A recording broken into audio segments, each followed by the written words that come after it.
Hello बच्चों, स्वागत है आपके अपने चैनल नवोदय टॉक पे। आज हम पक्षांतर के नियम पढ़ेंगे। देखिए, जब भी हम समीकरण के प्रश्न हल करते हैं तो एक समीकरण में चर होता है और अचर होता है। तो हमें चर का मान ज्ञात करना होता है। जैसे 4x में x एक चर है और 4 एक अचर है, तो हमें x का मान ज्ञात करना है। तो हम क्या करेंगे, जो चर वाला जो पद है उसको हम बराबर के एक साइड रखते हैं और जो अचर वाले पद है उसको हम बराबर के दूसरे साइड रखते हैं। तो जब हम पक्षांतर करते हैं 3 का इसमें, तो ये धन इधर जाके ऋण में चला जाता है। तो ऐसा क्यों होता है, इसके पीछे कुछ ना कुछ तो लॉजिक होना चाहिए। तो आज की इस वीडियो में हम इसी चीज़ पे चर्चा करेंगे कि जब हम पक्षांतर करते हैं तो धन का ऋण, ऋण का धन, गुना का भाग और भाग का गुना कैसे चेंज हो जाता है। तो चलिए इस वीडियो को शुरू करते हैं। देखिए, हमारे पास जो समीकरण दिया गया है वो है 4x धन 3 बराबर 2। इसमें हमें x का मान ज्ञात करना है। तो पहले तो मैं समीकरण को एज इट इज़ लिख देता हूँ जैसा लिखा हुआ है। तो मैं यहाँ लिखता हूँ 4x धन 3 बराबर 2। अब मुझे क्या करना है, जो अचर वाला पद है उसको इस साइड से हटा देना है। तो मैं ये सोचूंगा कि इसको हटाने के लिए मैं क्या करूं। तो देखिए, अगर मैं धन 3 में 3 घटा दूं, मतलब अगर मैं 3 में 3 घटा दूं तो इधर ये 3 है वो 0 हो जाएगा, क्योंकि मैं उसी संख्या को घटा रहा हूँ। तो यहाँ मैं ऋण 3 लिख देता हूँ। तो अगर मैं इतने से अगर 3 का माइनस कर रहा हूँ तो मुझे इधर भी 3 का माइनस करना पड़ेगा। चलिए एक तराजू की मदद से समझते हैं। मान लीजिए मेरे पास एक तराजू है। देखिए, ये मेरे पास एक तराजू है। इधर 3 किलो का एक वेट रखा हुआ है और इधर भी 3 किलो का एक वेट रखा हुआ है। दोनों अभी बराबर है। अब इधर मैं अगर 2 किलो माइनस करूं तो इधर जो वेट है वो कम हो जाएगा और इधर उतना ही रहेगा। तो यहाँ पे जो पॉइंटर रहता है वो डिसबैलेंस हो जाएगा। तो उस तो ऐसा ना हो, इसके लिए मुझे इधर भी 2 किलो माइनस करना पड़ेगा। सेम यही चीज़ हम यहाँ भी कर रहे हैं। जो बराबर का चिन्ह है वो तराजू के पॉइंटर के जैसा काम कर रहा है। तो अगर मैं इधर 3 का माइनस करूं तो मुझे इधर भी 3 का माइनस करना पड़ेगा, ताकि ये जो बराबर का चिन्ह है वो डिस्टर्ब ना हो। तो यहाँ मैं लिख देता हूँ 4x धन 3 ऋण 3 बराबर 2 ऋण 3। अब देखिए, यहाँ 3 से 3 कैंसिल हो जाएगा, मतलब 3 में 3 अगर घटाऊंगा तो 0 हो जाएगा। तो इधर मेरे पास बचेगा 4x बराबर, अगर 2 में मैं 3 का घटाव करता हूँ तो यहाँ बच जाएगा ऋण 1। तो ये हमारा फाइनल इक्वेशन आ जाएगा। अब आप इन दोनों इक्वेशन को कंपेयर कीजिए। देखिए, हमारे पास पहला जो समीकरण था वो है 4x धन 3 बराबर 2, और हमारा जो चेंज होके जो समीकरण आ रहा है वो है 4x बराबर 2 ऋण 3। देखिए, यहाँ 3 जो प्लस में था वो इधर आके माइनस में हो गया। और ऐसा क्यों हो रहा है, क्योंकि हम बराबर के दोनों साइड 3 का घटाव कर रहे हैं, दोनों साइड 3 को माइनस कर दे रहे हैं। तो इसका फ़ायदा ये हो रहा है कि जो लेफ्ट हैंड साइड है उसमें सिर्फ अचर वाला टर्म बच रहा है और बाकी जो चर वाला टर्म है वो राइट हैंड साइड में चला जा रहा है। अब हमारे पास जो समीकरण आया वो है 4x बराबर ऋण 1। अब इसको हम आसानी से हल कर सकते हैं, लेकिन यहाँ भी गौर कीजिए, जो 4x है वो लिखा है 4 गुना x, जिसमें 4 एक अचर है और x चर है।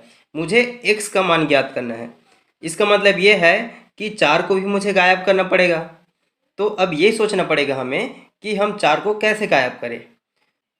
हम दोनों साइड को 4 से भाग दे देते हैं। उससे क्या होगा, 4 को अगर हम 4 से भाग देंगे तो यहाँ से 4/4 कैंसिल हो जाएगा और इधर ऋण 1/4 आ जाएगा। तो देखिए, मैं आपको करके दिखाता हूँ। 4x को मैं 4 से भाग दे रहा हूँ और चूंकि इधर मैं भाग दे रहा हूँ 4 से, इस कारण मुझे इधर भी भाग देना पड़ेगा, क्योंकि अगर सिर्फ इधर ही भाग दूँ तो ये संख्या छोटी हो जाएगी और इधर ऋण 1 का ऋण 1 ही रहेगा। फिर से जो बराबर के चिन्ह है वो बैलेंस नहीं होगा। तो उसको बैलेंस करने के लिए मुझे ऋण 1 से भी 4 का भाग देना पड़ेगा। अब देखिए यहाँ क्या हो रहा है, ये जो 4 है वो 4 से कैंसिल हो जाएगा। 4 एकम 4 और 4 एकम 4। अब मेरे पास जो समीकरण बचेगा वो है x बराबर ऋण 1/4। अब देखिए मेरे पास सिर्फ x ही बचा है और x बराबर आ रहा है 1/4। इसका मतलब ये है कि x का मान ऋण 1/4 है और यही मेरा आंसर है। अब आप इन दोनों इक्वेशन को कंपेयर कीजिए। देखिए पहले इक्वेशन में हमारे पास 4x बराबर ऋण 1 है और दूसरे इक्वेशन में हमारे पास x बराबर ऋण 1/4 है। पहले इक्वेशन में देखिए जो 4 है वो x के साथ गुणा में है और जब हम 4 को यहाँ से हटा रहे हैं तो वो दूसरे साइड जाके ऋण 1 के साथ भाग में चला जा रहा है। तो यहाँ से ये सिद्ध होता है कि जब हम चर और अचर जब दोनों गुणा में हो तो जब अचर का पक्षांतर करते हैं तो वो गुणा का भाग में चेंज हो जाता है, मतलब दूसरे साइड जाके वो दूसरे पद के साथ भाग में चला जाता है। जैसे यहाँ 4x के साथ गुणा में है, वो ऋण 1 के साथ भाग में आ गया। तो इस प्रकार से जब आप पक्षांतर करते हैं तो वो गुणा का भाग में चला जाता है। आशा करता हूँ कि आप यहाँ तक समझ गए होंगे। ठीक इसी प्रकार ऋण और धन के केस में होता है। देखिए हमारे पास एक अगला समीकरण है x ऋण 1 बराबर 2। यहाँ पे x एक चर है और ऋण 1 एक अचर है। तो मुझे सबसे पहले इस ऋण 1 को हटाना पड़ेगा। तो इसको हटाने के लिए मैं क्या करूँगा, ऋण 1 में मैं धन 1 कर देता हूँ।